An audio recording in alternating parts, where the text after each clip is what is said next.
நம்ம எப்பயும் மட்டன்லேயும் சிக்கன்லேயும் சுக்கா செஞ்சு சாப்பிட்ருப்போம்.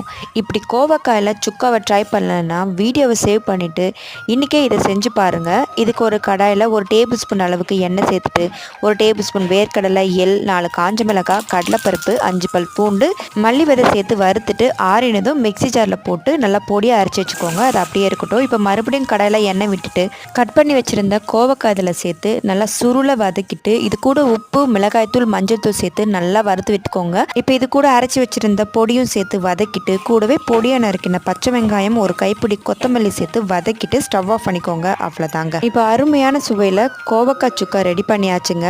மட்டன் சிக்கன் டேஸ்ட்லாம் நீங்கள் மறந்தே போயிடுவீங்க. கண்டிப்பாக இந்த மாதிரி செஞ்சு பாருங்கள்.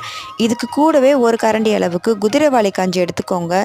இப்போ ரெடி பண்ணி வச்சுருந்த கோவக்காய் சுக்காவை இந்த கரண்டியிலேயே சேர்த்து குடிச்சு பாருங்கள். டேஸ்ட்டு பக்காவாக இருக்கும்.